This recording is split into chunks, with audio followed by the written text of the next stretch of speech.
Friends, welcome to today's ULT meeting, gathering. The United Lodge of Theosophists, the policy states that it is loyal to the cause of theosophy. And what is that cause? One could say it's the cause of humanity. And what is that loyalty? That loyalty is to those who sent the messenger, those masters, and the message. That's the loyalty. And because of such, there's no time to take part in side issues, even though when one comes to, especially for the first time, the United Lodge of Theosophies, one has all kinds of ideas and opinions. And they think the principle here is to invite the inquirer or the inquirer primarily, just to think. We offer much to think about, but little to believe. Belief is an admission of ignorance, and our job here is to know, not to believe. So, because of such, the idea here is to promote honest inquiry, serious students. That's the idea here, is to challenge one to think, because after Madame Blavatsky left the scene, there was an outburst of those who wanted to become involved in successorship and take over and become the leader. And we're all students and teachers here. And the Declaration of the United Lodge of Philosophy is formulated such that it states that there are no officers, bylaws, constitutions. We're all student teachers. We teach one another, and at the same time we can become a student of one another in this search for truth, which the message and the masters point to, that can be found, with honest inquiry. The lodge has this meeting every Sunday at 11 o'clock, and on the first and third Sundays of each month there is a discussion group. Presently we're discussing the ocean of theosophies. The talk for today is on gratitude, and next week it will be on practical occultism. The reading comes from the Bhagavad Gita, chapter 4, spiritual, chapter 4 is spiritual knowledge. Some devotees give sacrifice to the gods, while others, lighting the subtler fire of this supreme spirit, offer up themselves. Still others make sacrifices with the senses, beginning with hearing in the fire of self-restraint. And some give up all sense-delighting sounds, and others, again, illuminated by spiritual knowledge, sacrifice all the functions of the senses and vitality in the fire of devotion through self-constraint. There are also those who perform sacrifice by wealth, given in alms, by mortification, by devotion, and by silent study. Some sacrifice the up-breathing in the down-breathing, and the down-breathing in the up-breathing, by blocking up the channels of inspiration and expiration, and others by stopping the movements of both the life breaths. Still others by abstaining from food, sacrifice little in their lives. All these different kinds of worshippers are by their sacrifices purified from their sins, but they who partake of the perfections of spiritual knowledge arising from such sacrifices pass into the eternal supreme spirit. But for him who maketh no sacrifice, there is no part nor lot in this world. How then shall he sacrifice in the other, O best of Kuras? And we shall have the presentation today is on gratitude, and the student who was responsible for that is en route. But in the meantime, through spontaneity and ideas, we can just continue to speak briefly on that topic, What is your perspective on gratitude? What is my perspective on gratitude? As a student of theology. Well, as a student of theology, well, could you define gratitude for me to respond? I think, just by the definition, the word being grateful. The question is, what are you grateful for? Are you grateful for waking up in the morning? Do you feel less grateful because you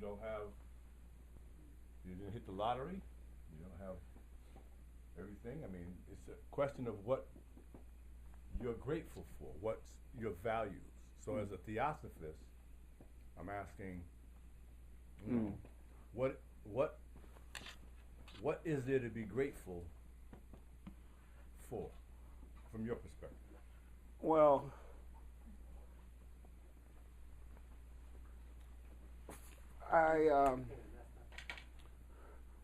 That's the definition. From read from the board because I can't see it back here. something has been done for us without expecting anything in return. That would be, for me, that sounds more like sacrifice, and the attitude as a result of this action would be that of gratitude.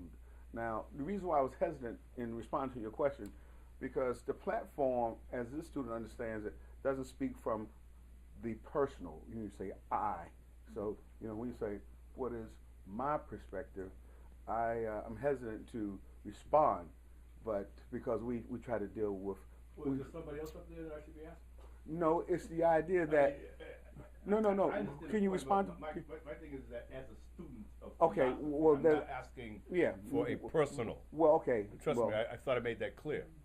Well, I'm you not said asking for well, a personal perspective. I'm saying as a student of theosophy, what does gratitude mean to you from that perspective? Well, a theosophical one. Well, here is the person who is going to be presenting the subject Well, maybe for I'll today. ask her the question Well, when she comes to take the platform. But right now, could you just give me an idea of your response to that? Is there something that, if something has been done for us without anything being expected, should we feel grateful because of that benevolence? I think that the answer is in what you just stated. What you just stated. So I don't want to further the thought. Okay. Kathy? Thank you so much. Sorry about that. Here's ours. It took me an hour to find a parking space, and when I finally walked around the front of the building, there was parking. Okay, welcome friends.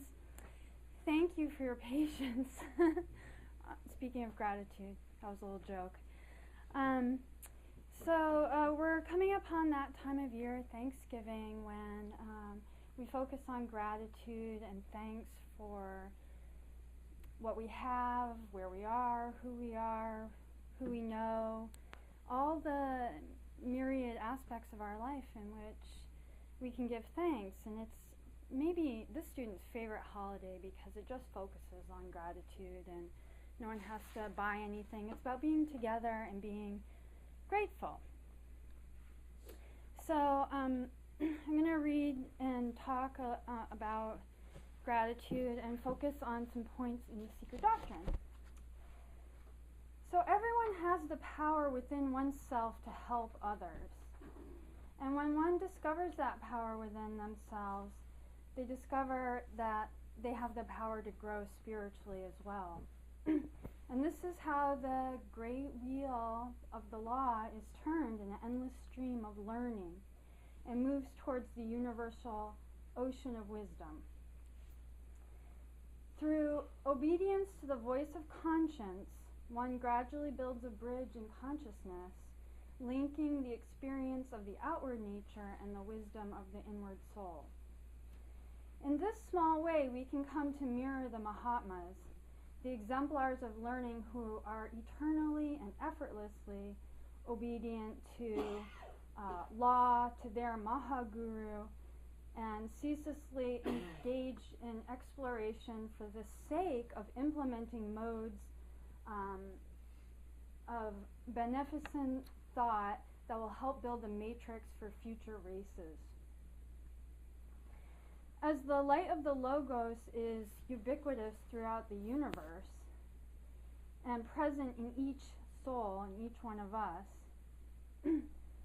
the fundamental requirements for learning are really the same for everybody. And the opportunities for growth are the same for everybody. The Krishna, Christos, Buddha, that principle in each of us is also everywhere and eternally available to all those who turn inward towards the light. No soul enters or leaves this world without the aid of the Logos. The modes of instruction of the Mahatmas and the Bodhisattvas have nothing to do with modern education as we may have encountered it, but it reaches into the very heart of human beings, and it can come to one when one is in need. It says that every soul is whispered into at the moment of birth, and whenever one is in difficulty, one is helped. And if one can sort of go back and try and think of those times, you begin to realize that there's this universal impulse towards compassion, towards the law, towards brotherhood, towards a greater understanding, towards spiritual enlightenment. Through thought and meditation, through contemplation of glyphs and symbols, one can become oneself a glyph, the glyph of man thinking, thought eternal. As we think thoughts, the mind is said to take on the form of the thought. So when man is meditating, he too can become an actual glyph, a symbol of the universe. This inward transformation is not something that we should think is foreign to us, but it's our true estate. It's who we really are, because we are all sons, so to speak, of the Manasas. Our thinking principle is a gift from that hierarchy. And it's the real meaning and purpose of the presence of theosophy in the world.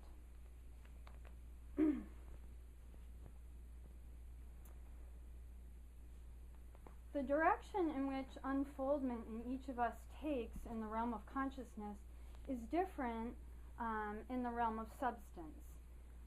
So when duality supervenes in manifestation, there's a tension between the pairs of opposites, between that polarity. And thus we have this need for balance, not only in consciousness and in the mental nature, but also balance in the physical body, the atoms, the astral body, on all planes.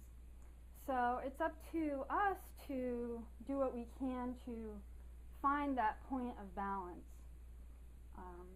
And knowing who we really are and where we're really from, and all the hierarchies and beings that aid us and have given a portion of themselves to us, the mind being lit up, the physical body being built up for use as a vehicle. Maybe perhaps we can silently give thanks that we're not here alone on our own, that we're really part of a vast whole, one beings, essentially, mirroring different aspects of the universe. And it is at the stage of man, as a mind being, it's our prerogative as human beings to aid the spiritual evolution of ideas. Not just because we're evolving, but because we impress all the lower kingdoms, all the atoms below us, the animal kingdom, the plant kingdom, the mineral kingdom, and is said 3 elemental kingdoms below that. So by aiding the spiritual evolution of ideas, we are bringing ourselves and all other beings, lifting it up in that spiral where we always are in a new place and furthering our understanding and evolving the mind and the principles. How do we do this? We do this by learning to release benevolent spiritual ideation, just like the Mahatmas do.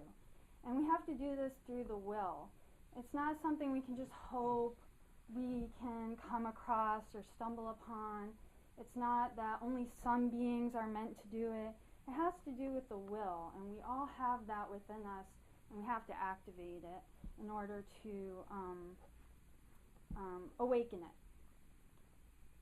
But we're all aware of individuals who have done this, all great teachers through time, and they help light up the latent divine intelligence in life atoms, in forms, in stones, in vegetables, in plants, and animals.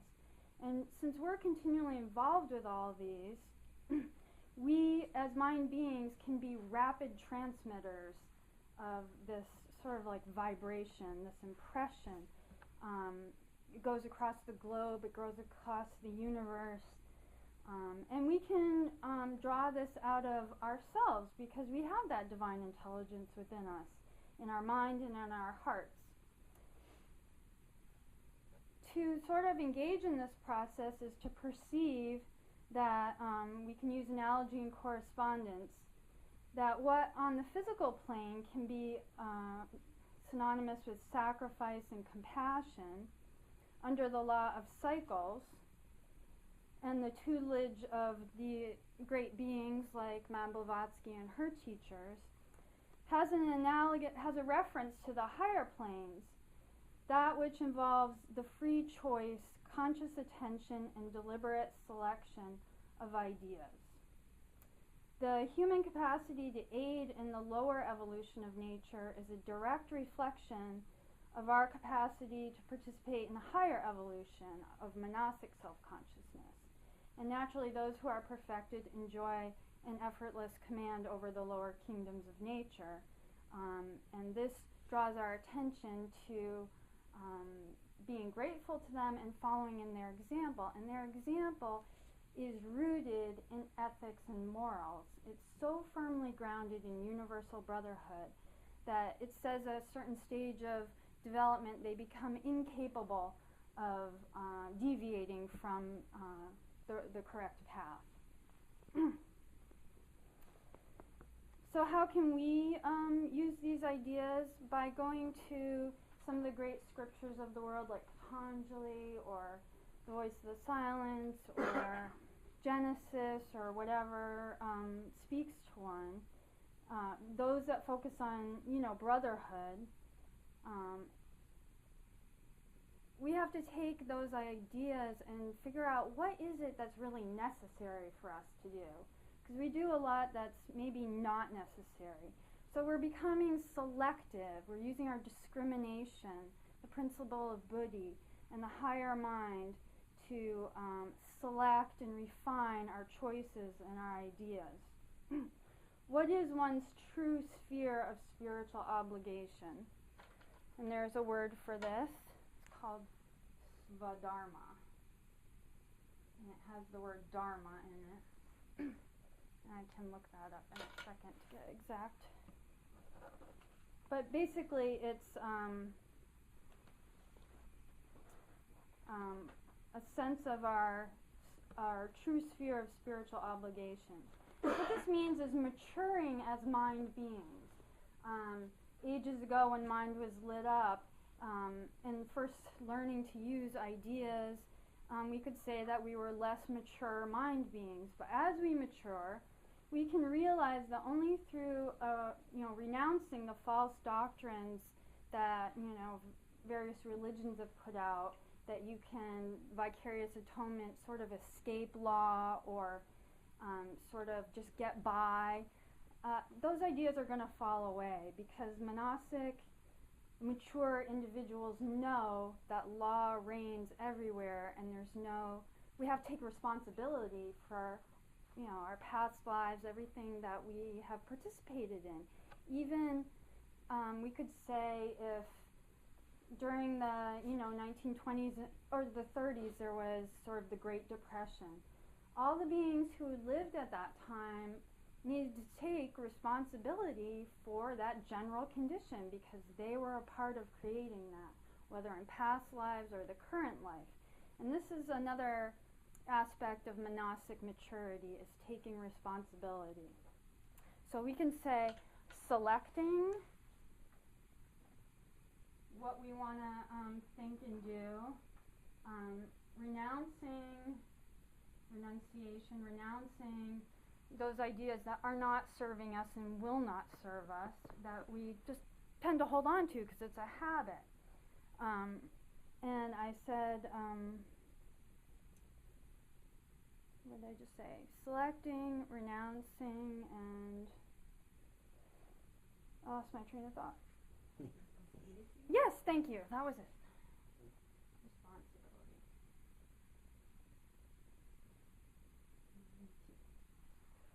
Who knew gratitude was so complicated? It's just it's not that it's complicated, it's just showing us where we're going. In the lower manas, the sort of the animal mind, there's these elements that arise out of passions, out of desires, out of envy. It's an unbalanced way to move through our lives, and that lower mind that is cunning and wants for oneself seeks to kind of deny it for others, and that's something that's not sustainable at higher levels of consciousness and the future race as we mature monastically. Unless one tries to sort of block that out or stop it, it's going to stay present. We have to, as Madame Blavatsky and Judge said, is if one finds oneself, say, depressed, think of the opposite, replace it. It's hard to just get rid of something all on its own, but if we replace it, instead of focusing on ourselves, focus on others. And that's something sort of proactive we can do. But it's there, and unless we try to replace it, it's going to, continue to be there, and karmically we will pay, and then we're all in this together, we all sort of pay.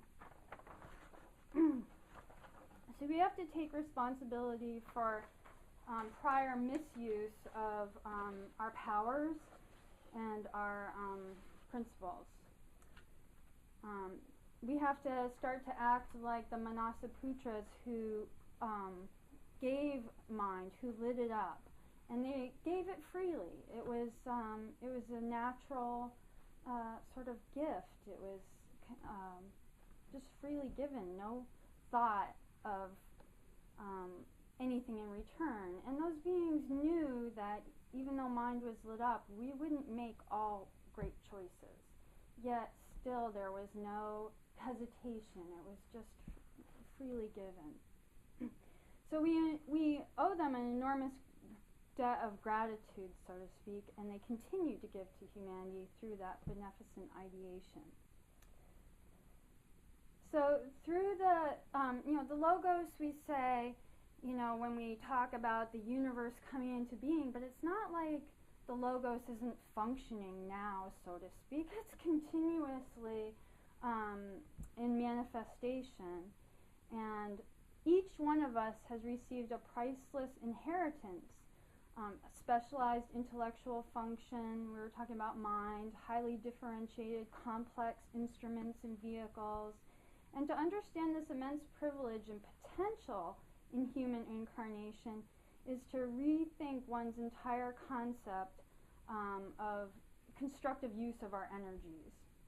As each of us are an array of the logos, every human being resides in divine space as a point in Akasha, capable of focusing the highest energies.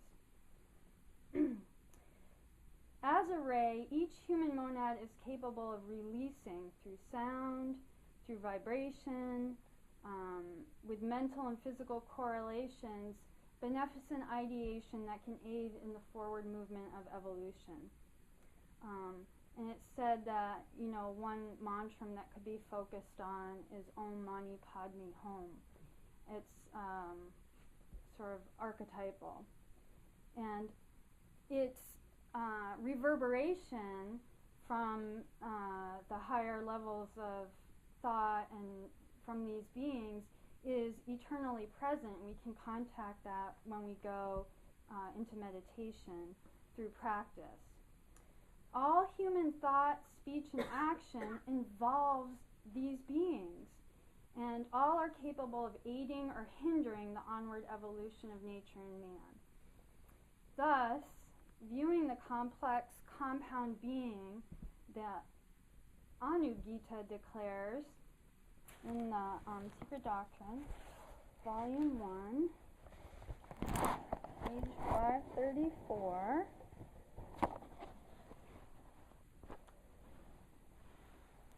Find it.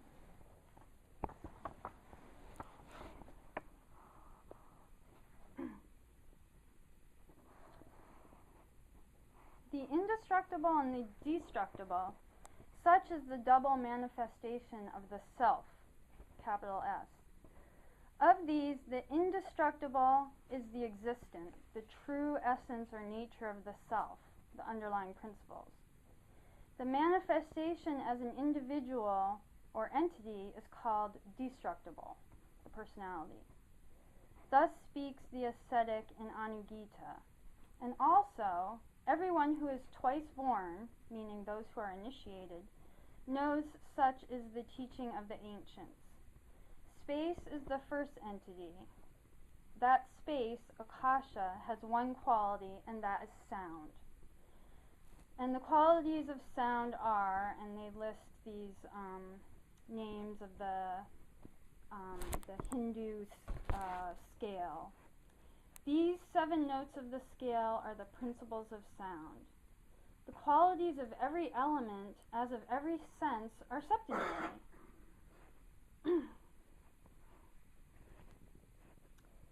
For it is only by the self, emancipating itself from these 7 causes of illusion, that one acquires the knowledge, the secret wisdom of the qualities of the objects of sense on their dual plane of manifestation, the visible and the invisible.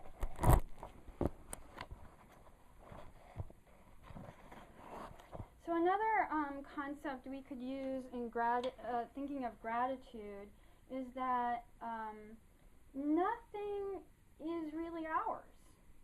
All the atoms that we're composed of, our body, our thoughts, are beings, and we're sort of they're in our sphere of influence while we're here in manifestation. And so we could look at them as sort of, we're like custodians, we're caretakers of them, custodians or trustees. Like a trust is something that someone holds for someone. So we should make every effort to look upon all private and communal property with gratitude. Be grateful that we have it and treat it with respect, whether it's our bodies, our books, or the flowers in the park. This mental posture helps us divest ourselves of the false expectation that there's always more, everything's replaceable, and that there's always someone else available to tend or to fix it or clean our material possessions. When we treat all matter with respect, we develop an appreciation for those who willingly help in the upkeep of, the physical realm. And those who perform the specialized familial and communal service are less likely thereby to fall prey to resentment, because everyone has gratitude, authentic gratitude, and take care of our resources and our possessions. That includes our attitude towards all things in our money that we hold in trust, whether it's on the material plane, whether it's our things in our home, our car, our money, or the atoms in our bodies. These are all lives, and they fit into the overall purpose and rhythm, and everything works best when it's in its proper place and can be put to a noble use. So again, balance is required, and this is where, we're figuring it out on this plane. But if we take it for granted, then it's impressing those lives sort of arbitrarily, and again, that's sort of treating them as other instead of as an aspect of oneself, because we're all one. It's sort of a way of denying brotherhood. So just something to think about. Things that might help is by its selecting, is to simplify our desires. We have everything around, and ads make it seem like we can have everything, but do we really need it all? Maybe we can simplify rather than expand our wants, to establish good patterns, set priorities, and generate opportunities to build capital for a higher use. So we can see it as guardianship or custodianship of the things we have now, because those atoms, whether in our bodies or in objects at home, are at some point going to be somewhere else, evolving as they are. We could also think of our time that way. That one can be tricky. But if we shift our focus to the higher level of these ideas, we'll get insight into how to be better custodians. Also, we all have skills. We all have talents that we can offer.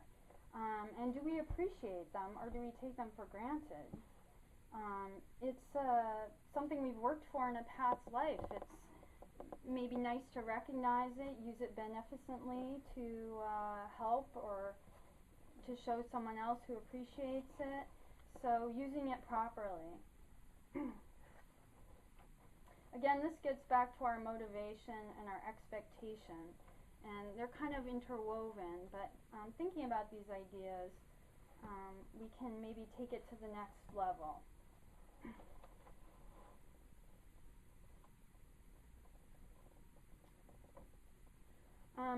One example to sort of bring it into the realm that everyone can understand is a type of meditation in the Tibetan tradition known as taking and giving, and it consists of breathing and imaginatively sort of breathing in the suffering of others, or taking what comes and trying to turn it around and release it in a beneficent way.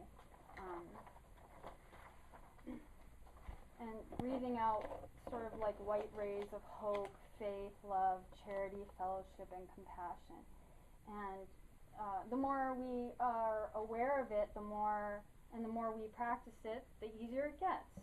And then it'll help all beings. That's one simple way we can.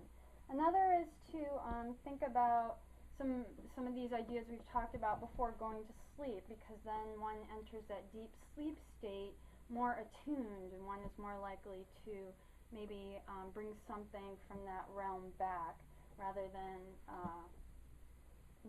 thinking arbitrarily, but to focus on these ideas before sleep and upon wakening. This brings us to the pledge of Kwan Yin. And there are beings who have taken this vow, and it's, we keep it here.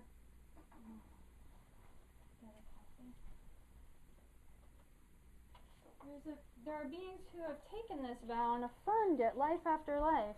And it says, "Never will I seek nor receive private individual salvation. Never will I enter into final peace alone, but forever and everywhere will I live and strive for the redemption of every creature throughout the world." And that was sort of written out by Shantideva. And beings have taken this vow and continually affirm it. And one thing we should know is that they all started even those great beings took this vow potentially when they were fallible human beings. All those who have become adepts at some point started on the path as fallible human beings like us, and through this divine wisdom and through teachers and preceptors were able to put it into practice and have, they said they were once men. They still are men. They've just perfected in that anybody can do it. So one shouldn't be intimidated by it, but at any level that one feels one can approach it, go ahead. That's the way to go.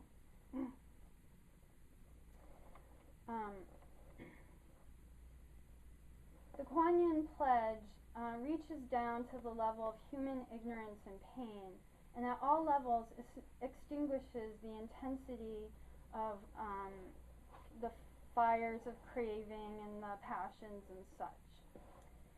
When that which is light at the highest level descends, and this is analogous to what happens, how the universe forms in the macrocosm, it becomes like unto cool water, although intrinsically it is so radiant that it would be blinding. But when it is diffused, it converts its state to a fluid which is extremely soothing, sometimes compared to the cool rays of the moon. And then it's capable of giving comfort and sustenance. When a person is soothed and cooled, it's possible to let go and relinquish the intensity of self-concern and whatever that personal heat is, that intensity of pain that one's experiencing, and feels like there's no alternative. This is sort of in that renunciation category. So once we can cool down, then we can begin regenerating. And these are all sort of like alchemical expressions of processes that are involved in making deliberate changes in the states of consciousness that we experience from day to day.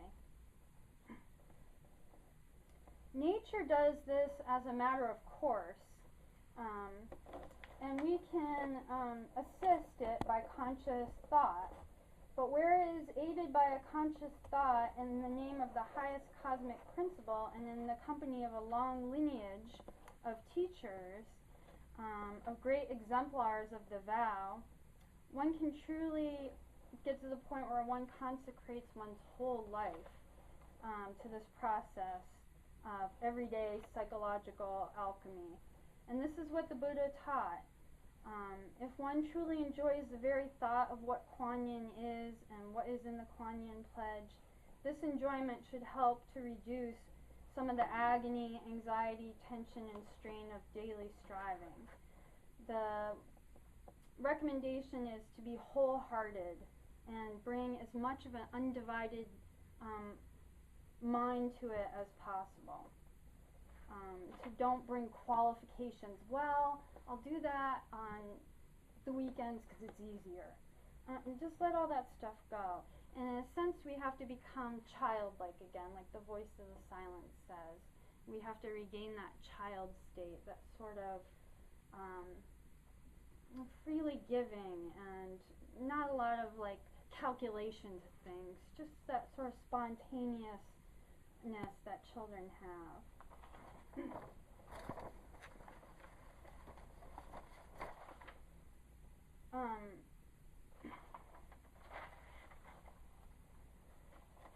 It says, one of the little Buddhist verses says, if you are unable to exchange your happiness for the suffering of other beings, you have no hope of attaining Buddhahood or even of happiness in this lifetime. If one whom I have helped my best and from whom I expect much harms me in an inconceivable way, may I regard that person as my best teacher. I consider all living beings more precious than wish-fulfilling gems, a motivation to achieve the greatest goal, so may I at all times care for them. And we've seen that example maybe with the Dalai Lama, who has said that he's learned so much from what's happened at his country, and that takes that stance that they're teaching him. He's learning something. There's nothing more cleansing than truth, these ideas that resonate deep within us. And it's by learning and coming to know the truth that we become free. When truth is obscured, it weakens our selecting and our responsibility and our ability to renounce what is unnecessary. And we just get into this predicament, and karmically, from life to life, it comes back. And eventually, we want to sort of break the cycle. So we need to do some fundamental gratitude. Gratitude for our friends, gratitude for our family, gratitude for the food we have, whoever taught us the alphabet, teachers that we maybe don't even remember. And this makes possible, sort of like spiritual, moral, and mental growth. It means that we're taking an authentic position as a learner and to reach towards that light, that ray, that Akashic point that we truly are. It means that we take on a level of maturity, of honesty and truth, and let go of personal self-pity and so forth and so on, and excuses and stuff. And it's really hard to do. It's not easy, but this is what we're all learning together. And so it said, the more we do this, we can become like a glyph and mirror the glyph of the mind and these ideas. And we can use geometry to aid that.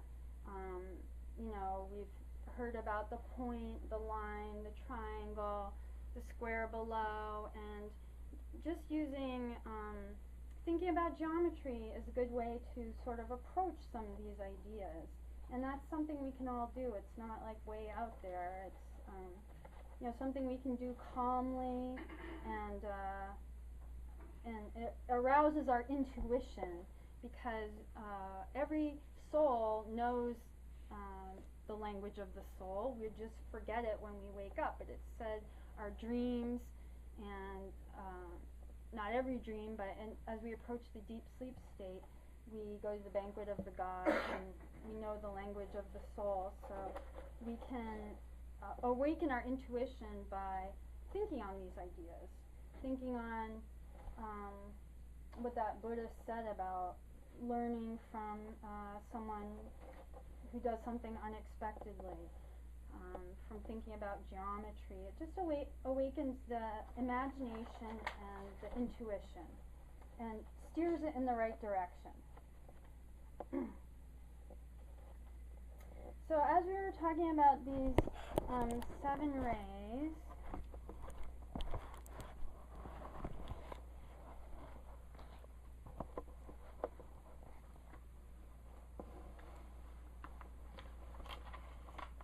present in every human heart and hidden by the veil of the mystery of the Atman, the life-giving power and spirit of eternal truth finds its voice in the languages of love, truth, and the purity of intention and motivation, purpose and will that is awakened when one gains the privilege of being in the presence of Mahatmas on earth.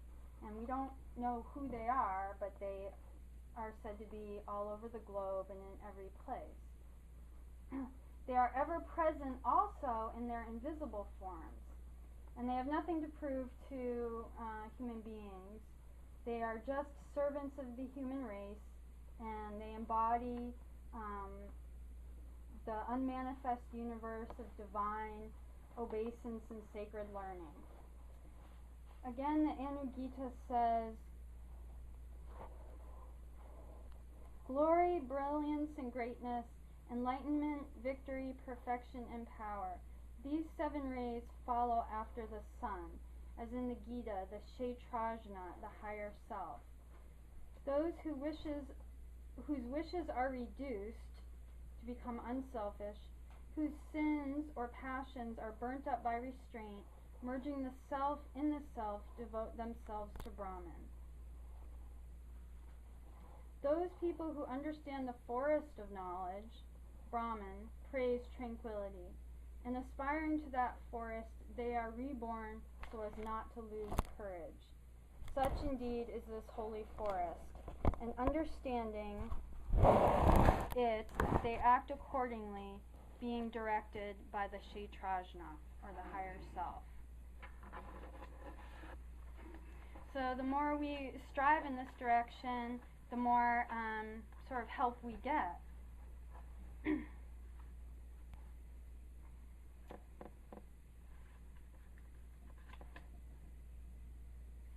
couple more things before I close.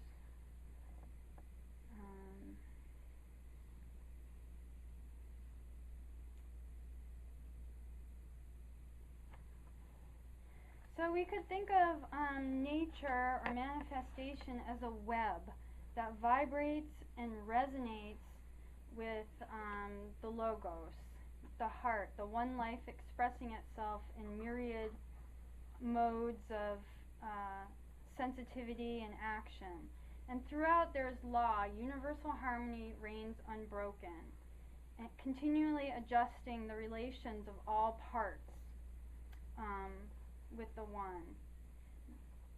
There's intelligence, and there are communities and aggregations and hierarchies of being, and all of this is expressed in an expression of the infinite potential of the logoic root. I mean, the universe evolved this way this time, but this isn't the only possibility.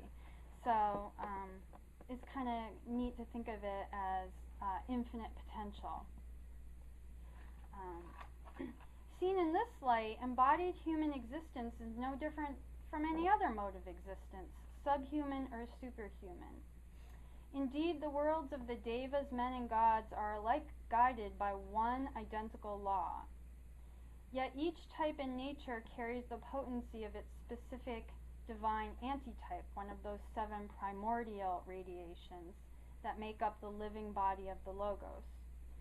Each ray represents a fundamental note in the scale, and from a certain perspective, it could be said that the human kingdom is specifically connected with the ray that expresses itself in man as the creative and synthesizing power of manas, or self-consciousness. So, next is the last step, synthesizing. We have all these ideas, and we have to bring them together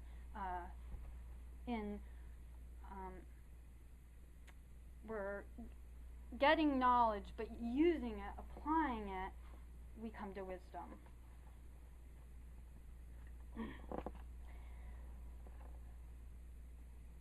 So there are complex cycles of evolutionary development wherein all the 7 rays, come together, and we're in this huge cyclic pilgrimage.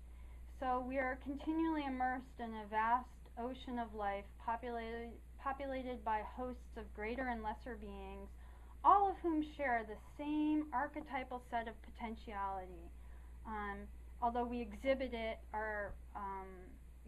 differently. But every human being, each breath and thought affects and is affected by this kinship. We're all subject to the laws of universal harmony, both in their origin and their effect. So depending on our motive, our aspiration, our inspiration, we either draw a greater or lesser degree upon the pure divine intelligence of the Manasa ancestors.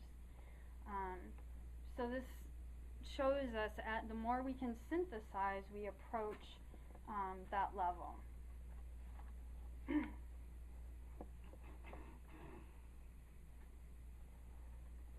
So we could consider ourselves as monastic pioneers. We have to calm a lot of the disturbed elementals within our sphere. And as the student gave a talk last week, said it's important to eat food quietly, calmly, gratefully. That's one way we can show gratitude, because sound is a vibration, and if we, talk while we're eating bad about someone, then it's going to have a negative effect. It's sending out a negative vibration. And it said that many health problems arise not because of what people eat, but because of the way they eat it. Whether or not one picks trash from bins or given the finest food, we are often our own worst enemies if we character assassinate during meals.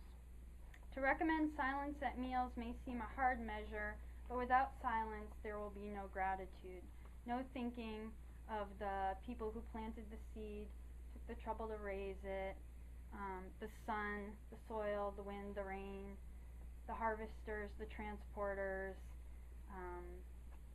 So that's just another possibility.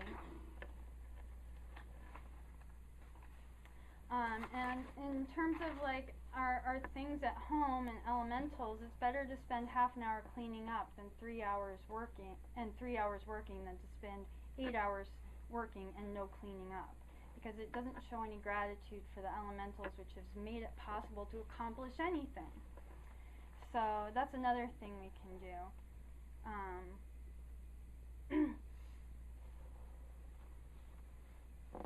So elementals that have been treated that way, all that is on the astral plane and returns to us in the form of unhappiness, depression, universal ill health, pollution, etc. The elementals are having their riot of rapacious vengeance now that we're in the Iron Age, and that comes back to us so quickly. And they will continue to do so until the balance of nature is restored. So, and the talk was about elementals last week, and how we can sort of try to thank them for their job and send them out beneficently to so they don't go out and hurt someone else, so to speak.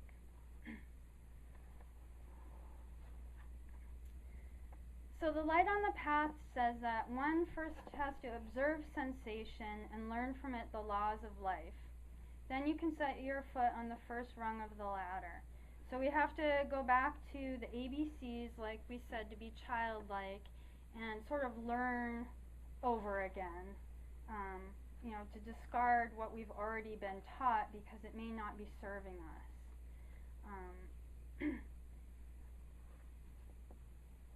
But if we're childlike, it sort of changes that balance. And then one attracts good elementals, and can also, that will affect everybody that you're around. So if one wants to make a decisive change in the way of one's living, considering the elementals, planting fresh resolves, go back to selecting what we want to focus on, letting go of what we don't, taking responsibility for where we've been, and then synthesizing it, and to observe the rules of gentleness and honesty. So this is something we can do a little bit at a time, and like it was said, the more we exercise it, the easier it gets. And this is the mark of a manasa, a choice. This is the choice life continually affords for each of us, to become more deliberate with our ideas and magnetizing the power of thought, and reaching to that higher level, or emotional, rationalizing, egotistic, that corrodes the channels of connection between the higher and lower vestures and between oneself and other beings. It becomes harder to pay attention, to hold an idea, to help others.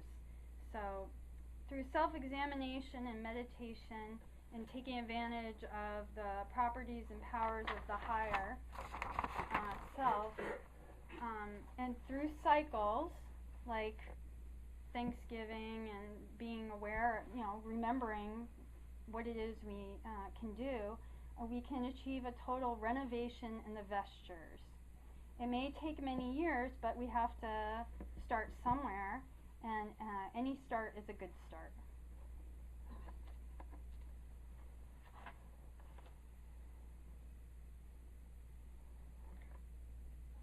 Okay, and just gonna end with something.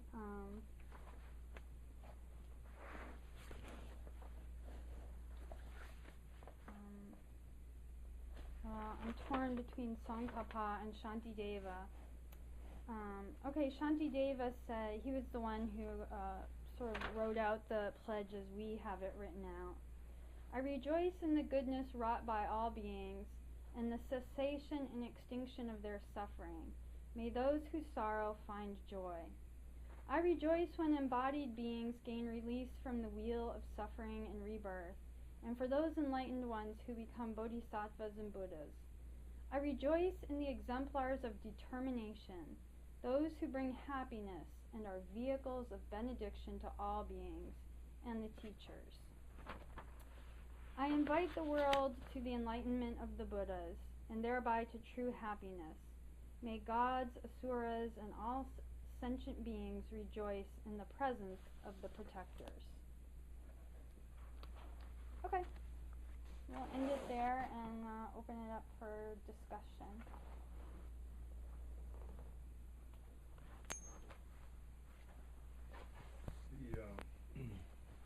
The logoic influences that you mentioned is not just having activity in the beginnings of the universe, but continuing. Could you expound on that? Could I expound on the ceaseless activity of the logos in manifestation? Not a whole lot, just because the student is still learning and trying to understand it. But it does make sense that it's not just something that happens at the beginning and then we forget about. It's going on all the time. It's what sustains the universe. It's what underlies everything and all beings. And thinking of it that way makes it seem available and present. And having forgotten the truths of the ancient wisdom, and this wisdom being transmitted and given back to us, it makes it seem more real, more alive, more accessible. And that's important because that's the truth. We have truly forgotten that we are gods, and that we think of ourselves as separate, as fallible human beings, and in some ways that's true, but we don't have to stay there, and we don't have to settle for that. Yes?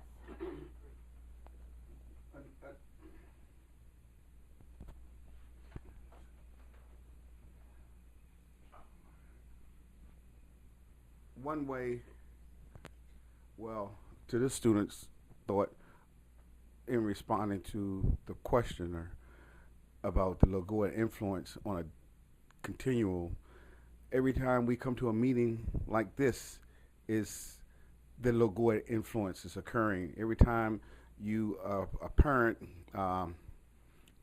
instructs a child, because sometimes we think lining up of mind was an event that occurred and then stopped, but every time a new soul comes into incarnation and the older parent or student instructs that individual soul, teaches, instruct, that's that continuous process of working with manas. And here again, coming to these ULT meetings is an example of continuing that influence on a daily, everyday, mundane level. Thank you. I'm going to add to that we're ever evolving. as is, all the principles. We're learning to perfect them, to use them, and to bring it to a higher sphere. And yes, please add. Sorry. Sorry, John. You're next. But that is also elusive because it means we are identifying with the lower aspects of us, and in reality, that's not who we are. We are the one life, and represented by that same light that you presented to us. We have that in us, so we are that. Thou art that.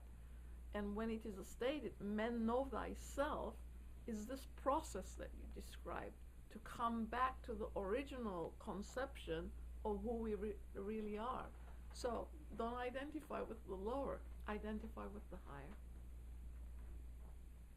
Thank you. John? No? Yes? I have a question. Yeah. The individual, speaking of, let's say, a man who thinks that his wife is his property, his children belong to him, and he's primarily selfish. That attitude still is prevalent today, but years back, when people were considered property, et cetera, that's an example of someone who, even though he may be a Christian or a Muslim in society in which he lived, but having that attitude of mind, that's, to me, the student rather, shows that individual is so far away from the all-inclusive thinking of everybody, but he's thinking about just himself. How does one get to that point? Instead of thinking that, at best I'm a beggar in a borrowed robe, my children come not from me but through me, my wife is a gift. So how did initially he gets to the point of me, I'm the big honcho? What happens? Where does that start? That kind of thinking. Well, that's a vast legacy of karma from, many large cycles. And certainly the effect of dogmatic religion has played a role. And that's part of the reason in the Aquarian age that it's going to go, and it's already going. And you can see those grasping onto it. But it's a vast, karmic legacy that we bring with us. And in a sense, we're responsible for our own ideas about truths, but in a way because we're one, we're responsible for others too. So it's not that we're counseled to knock on everybody's door and proselytize and say, no, you're wrong. But wherever there's questioning, certainly to try to make a statement of truth that will resonate in the heart of that person. And step by step, it might seem like it's far away from the ideas we're talking about, but shifts happen all the time. And it doesn't take a whole lot, really, to make a shift. Sometimes, it's sort of like intuition and the powers of the mind are there, and tapping into them, we can work at it, but it can also happen spontaneously. So it's a big question, the heirloom from past misuse of ideas, of the ignorance of who we really are, of the mind, and it's just a vast legacy. But at some point in some life, each person gets opportunities to reflect, to learn something new, and we're all evolving, and no one is left out, truly. No one is separate. So please add to it. Well, as we talked about rounds and races, and you mentioned it today, we don't all develop at the same rate at the same time, So depending on the soul's entry into the human life, perhaps the animal man has not had enough experience to move from the animal stage into the human stage, because it is a stage.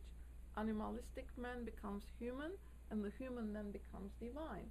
So until we get real experience in those fields, and HPB mentions it in the Secret Doctrine, that some of the races, she gives, I think, the Egyptian race as an example.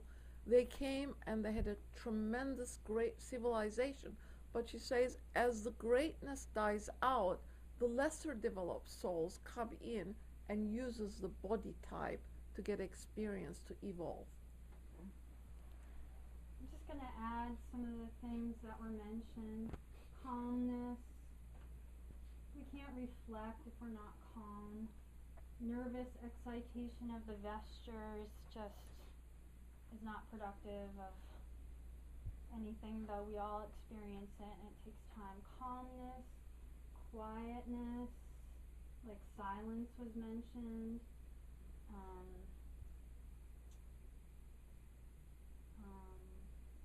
I had a third one, it'll come back to me. I wanted actually to expand on your question. I was just thinking that I think your question, it's put a lot of responsibility on the people who is here, because and on the topic of today, on gratitude. So I'm thinking that the way to transmit, because you've been asking how one start this transition, right? So I think if someone who already kind of knows what it means to be in a different kind of plane, so I think you can use these gratitude statements, right? If you transmit this, your vibration, the vibration of gratitude to others, I think it can help this shift a little bit, you know? So if you share this, your vibration of gratitude with different people, and it helps. So you just start from positive rather than condemning them, you know, you inspire. That's kind of how I think that it could be. That brings up a great image in my mind. Just thinking, if a person's giving off, say, and I'm just coming up with this. So if a person's giving off a blue vibration, someone else is giving off yellow, maybe the mixture makes green, it's still something, you know, different. It's still an alchemical, transformation. Things are ceaselessly transforming. Nothing stays the same. So that being might be in that state for a couple of lives, but there's going to be a point where something's going to shift through suggestion, through vibration. Yes? Good karma.